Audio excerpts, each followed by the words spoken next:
Hello everybody, we're in My Hero Academia Season 4, Episode 14, Anime Review.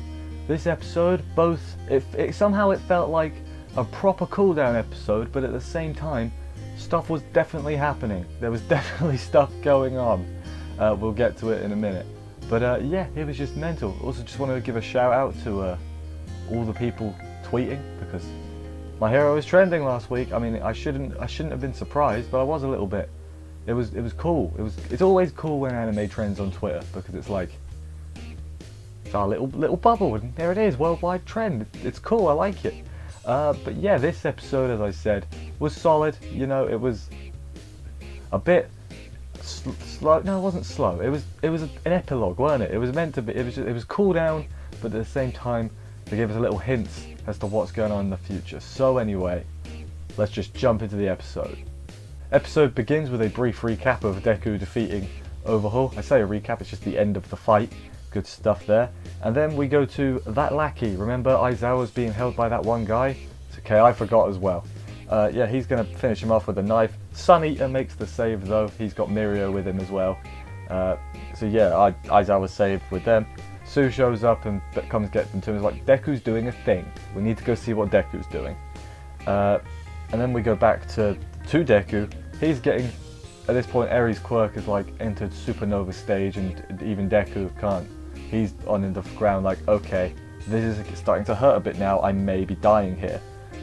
Chisaki then has a flashback of when he got into a fight to protect the honor of the Yakuza, which then leads to him sort of crushing them with his hand, but Eri undoes his hand, and then the guy who he absorbed comes back to normal, because I guess Eri saved his life in a way, unintentionally of course. But yeah, Eri's starting to panic because she's going to kill Deku, and you know, I don't think she'd be able to handle that. Luckily though, everyone else makes their way up. Aizawa wakes up and Eraser heads Eri, so she's fine now. I think she passes out or she just cries a lot, one of the two. And yeah, then we see the police rounding everyone up. They catch all the bad guys, the good guys all get rescued. Everyone survived. That's an important thing. Well, everyone survived for now. Some of them got bad injuries, like Kirishima and Night Eye and Sun Eater and Mirio. There's a lot of people with bad injuries, but they're all alive still. Rocklock's pretty fine. You know, Fat Gum. I named everyone. I named most people. Yeah, that's it. That's the key thing, is nobody died. That's a good thing, somehow. And then while Night Eye's being dragged into hospital, Deku basically tells him, hey, you need to see All Might again, and you can see by the look on Night Eye's face, he's like, you changed the future, man. I'm proud. You've given me hope, is a good way to put it. That's basically where we're at. The battle is won. The rescue is complete. They did it. They saved Eri with no casualties. I'd consider that a win. Well, almost a win.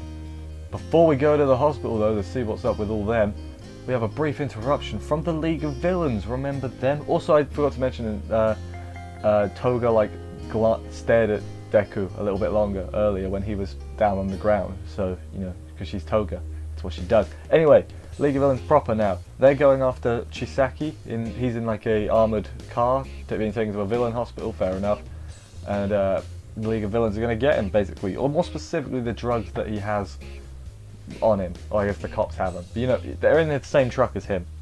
Shigaraki makes himself, there's a sand hero, I don't remember his name, he's not going to live anyway. Shigaraki makes himself a distraction, they flip the truck.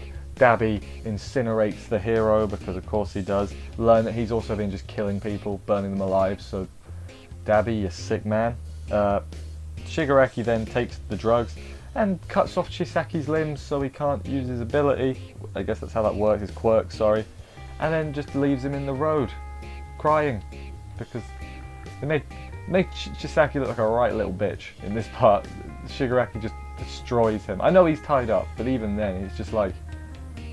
Also, Shigaraki seems to like imply that he's going to take over the Yakuza, which is a bit scary, or he's going to manipulate the person that does take over the Yakuza, because he says like, who's the next one in charge or something. So I see that as him implying he's either going to take over himself, or he's going to just behind the scenes string puller, which, you know, that's a scary thought. Shigaraki does not need an army, because And that would be a pretty cool final fight. Shigaraki got a big old army against the heroes. That would be pretty good. But anyway, back to the heroes now for the medical report. So yes, first of all, the damages to the surrounding area are minimal. Only 3 people got scratches. That's good, because Deku, while fighting, also took into account how to reduce the damages to a minimum while fighting Overhaul, because Deku is a fighting man's hero. I meant thinking man's hero. That's what I meant to say. Said the wrong thing. It's fine. Deku's arm is messed up. I forget if it was already like that or if it's just gotten more scarred, basically. We see the state of everyone else, like Red Riot, Rocklock, the other ones, Fat Gum, Mirio, Sun Eater. They're all, you see basically the state of everyone. Eri has gotten sick, I forgot to mention that.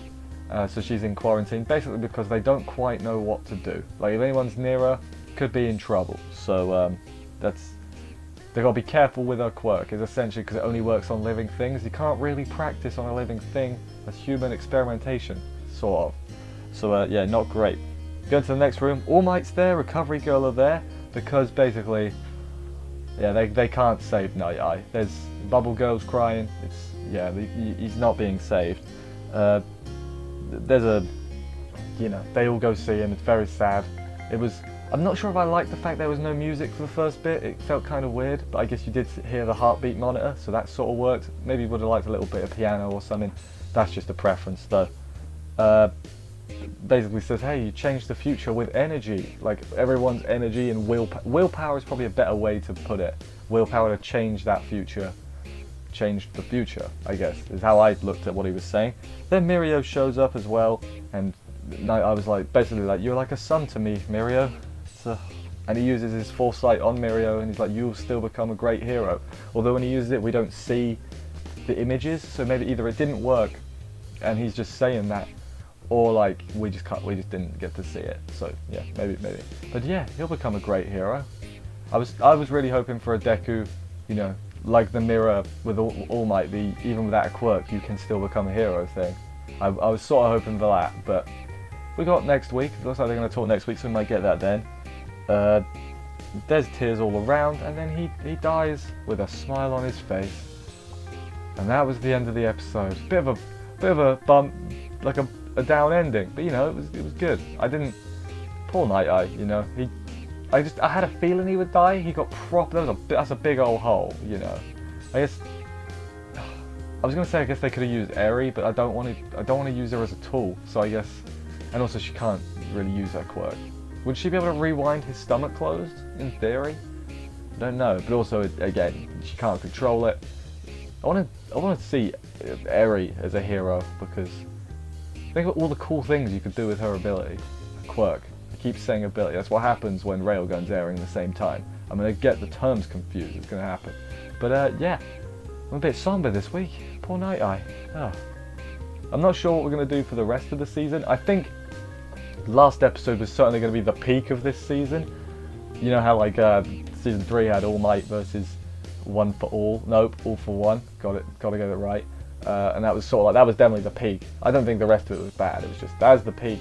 And I think we're going to have a similar thing here where we've hit the peak with Deku and Overhaul, and now we're going to do other stuff too, and hopefully it's good. Curious what the League of Villains is possibly up to. Hope we get more on them at some point, just to have more Toga because she's the best. But yeah, good stuff again this week. As I said, more calm, but that's necessary, you know? Can't be 100 miles a minute all the time. But anyway, thank you everybody for watching this review. I hope you enjoyed it. If you did, consider subscribing and stuff for more reviews. Check out the main channel, comment, subscribe, all that other good stuff. Like is the other one I missed. I'll see you next week for another episode of this, and bye guys.